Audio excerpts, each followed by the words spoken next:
नमस्कार दर्शकों, आपके अपने चैनल धर्मार्थ की गरुड़ पुराण अनुसूची के भाग 5 में आपका स्वागत है। गरुड़ पुराण के भाग 4 में आपने जाना कि कैसे कैसे जीवात्मा को यमलोक ले जाया जाता है। यमलोक से पहले वह मार्ग में बहुत सारी पीड़ा व यातनाओं को भोगकर अंतिम नगर बहुधर्मभीति भवन पहुंचता है, जहां ब्रह्मा जी के पुत्र श्रवण देव भी रहते हैं।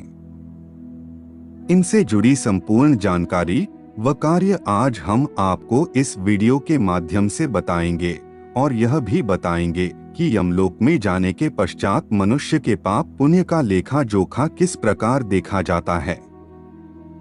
प्राचीनतम वेद व पुराणों से जुड़े तथ्यों की सटीक जानकारी धर्मार्थ चैनल के अतिरिक्त आपको कहीं और नहीं मिलेगी। हमारा आपसे यही आग्रह है कि आप अधिक से अधिक आध्यात्मिक और धार्मिक ज्ञान प्राप्त करें और हमारी सनातन संस्कृति को और भी महान बनाएं। विलंब न करते हुए आरंभ करते हैं।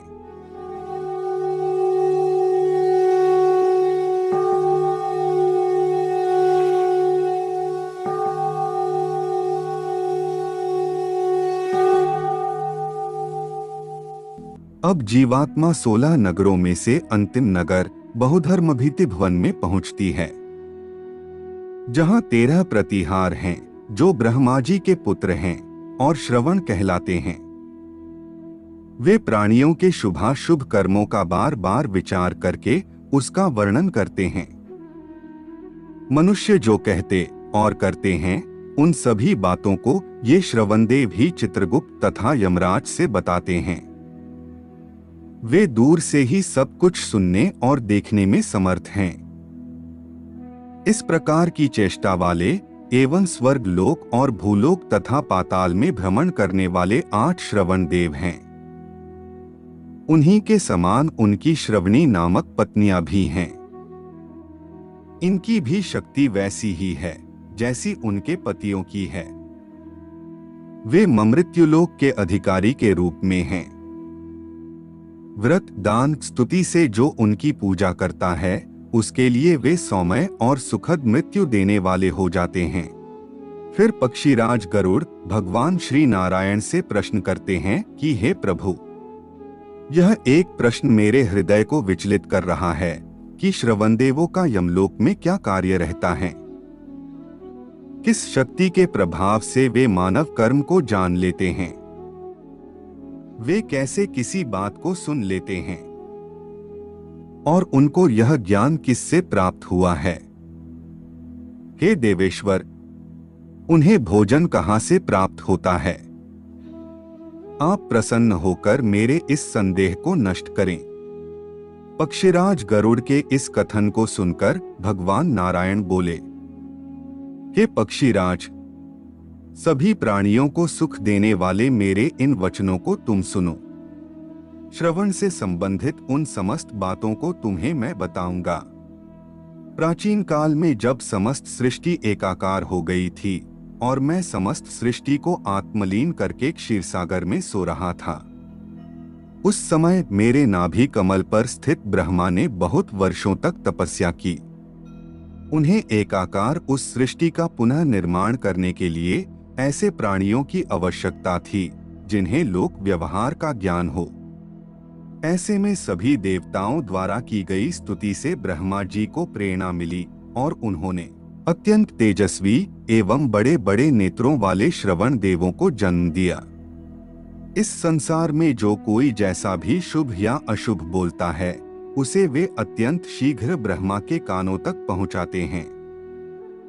दूर से ही सुनने एवं दूर से ही देख लेने का विशेष ज्ञान उन्हें प्राप्त है।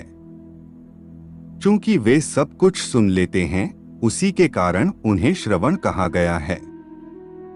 वे आकाश में रहकर उस प्राणी को परस्पर देखते रहते हैं और जब वह प्राणी यमराज के सामने उपस्थित होता है तो उसके शुभ अशुभ कर्म व पाप और पुण्यों का विवरण चित्रगुप्त द्वारा श्रवण देवों से पूछा जाता है।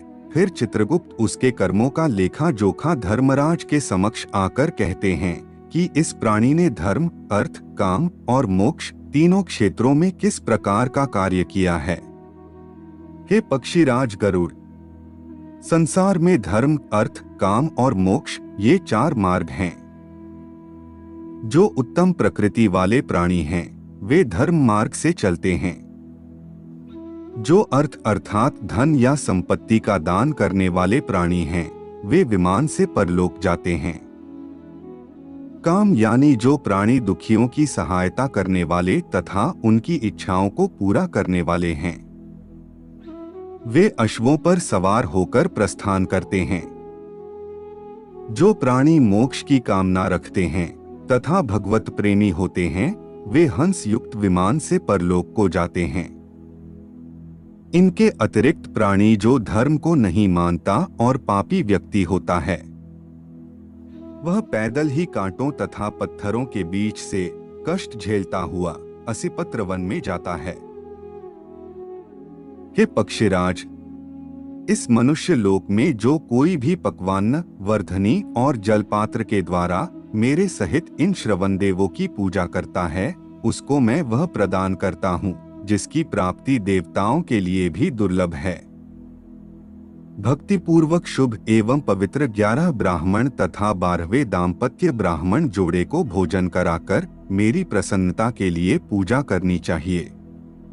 ऐसा मनुष्य सभी देवताओं की कृपा दृष्टि में आकर सुख प्राप्त करता है। उनकी पूजा से मैं और चित्रगुप्त सहित धर्मराज भी प्रसन्न होते हैं। उन्हीं की संतुष्टि से धर्मपरायण मनुष्य मेरे विष्णुलोक को प्राप्त करते हैं।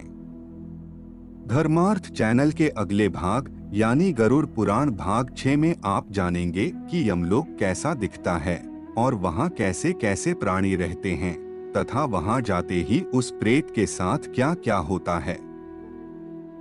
आज के लिए केवल इतना ही।